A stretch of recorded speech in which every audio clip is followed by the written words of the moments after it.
or would care to see. On the other hand, what I do appreciate is that these were smart folk trying to think about motives. I think they characterized human motives in such an individualized way that it distorts the lived reality of social life. But, I mean, again, I'm trying to argue that it is profoundly rational for the individual member of a congregation in Montgomery in December of '55 to stay off that bus because they're safeguarding the central sources of meaning and identity in their lives. So motives are at work here. It's just that the motives that I'm invoking reflect the just deeply social nature of the social experience, the human experience. But I really respect this tough-minded focus on motives. Other sociologists will say, oh, we're altruistic. Oh, we'll, you know, that's not what I'm saying. You don't actually get much collective action by appealing to people's better natures. They'll go, okay, yeah. And they'll free ride. You know, the mobile organizers are really savvy. I think they absolutely understand intuitively what they're doing. They are threatening people, you know, by essentially seeking to redefine the purposes of the group to which they're very tied.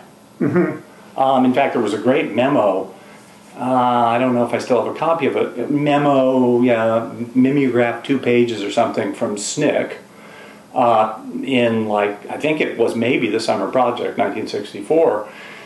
You know, we think of the black church as the kind of at the forefront of the civil rights struggle. Certain urban black congregations were, especially in Montgomery, but the vast majority of black churches during the civil rights movement were on the sidelines as conservative institutions. But SNCC knew when it went into a town in Mississippi that the black church was the central institution in the town, and it was likely to be very conservative. So they had 2 pages of tips on how you could shame the church or the minister into getting on board. You know, the idea that, well, movements reflect altruism, that's a facile, empty generalization, and I think it's flat wrong. But again, you don't get there through this, the kind of narrow version of rationality pushed by traditional rational choice theory. I think you get at it by thinking about how our deep investment, existential investment in connections to other people and communities gives organizers a very potent tool to seek to mobilize you and others. When movements happen, they happen, boom, overnight. And people say, God, how did that happen? I think there's this kind of interesting sleight of hand by which the structure of solidary incentives on which a particular community rests have been essentially redefined to require those members of that community to begin to act in very different ways. Now here's one maybe additional wrinkle. If we think of people as really being agents and really deliberating about the choices that they're making, one component is the kind of identity-based reasoning. What kind of person am I? Who do I belong to? But I think a rational choice, kind of even a liberal rational choice view, would say people also pay attention to risks and benefits and, you know, what actually is going to happen if I show up.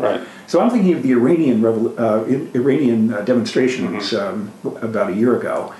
And the fact that there was a very successful mobilization to bring lots and lots of young Iranian people out into the streets to protest the elections.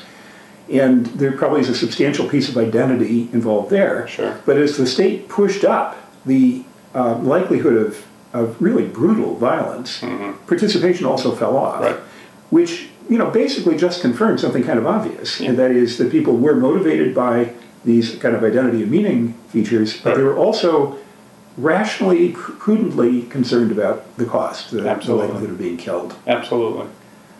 Which actually is kind of a Bourdieuian point, I think. You know, it's kind of the idea of practice and there is rationality and intentionality within the context of a set of norms and identities and, you know, that kind of meaning connection.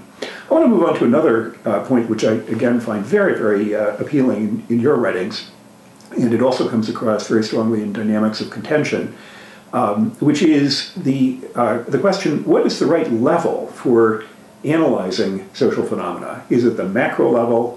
Is it the micro level, which we've just been talking about, actually, kind of the agent decision-making level? I think we're talking about the meso level. Or is it the meso?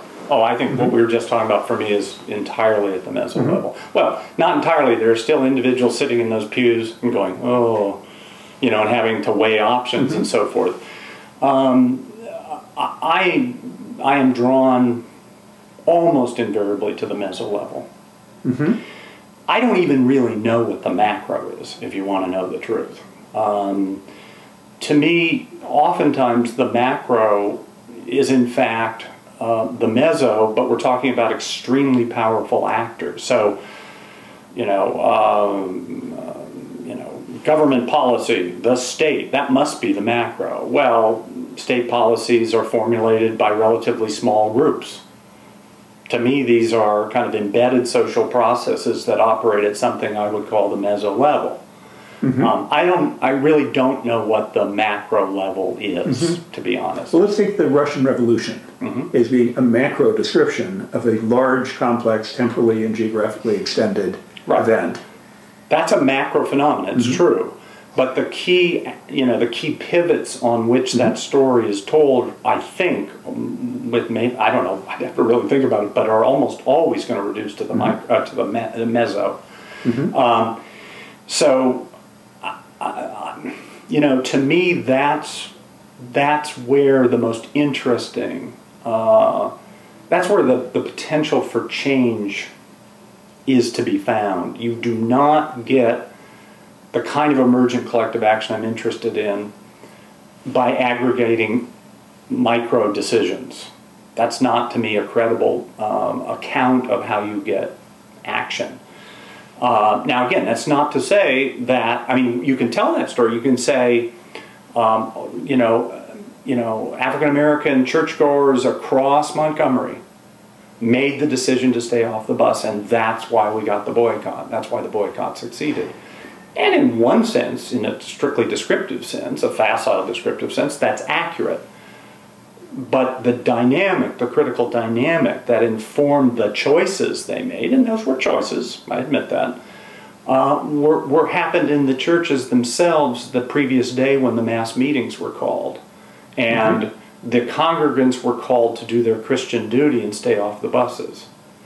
And when it was framed in that way, and it was pretty clear that their neighbors were going to abide by this new normative understanding of what the Christian practices were required in Montgomery. That's where the critical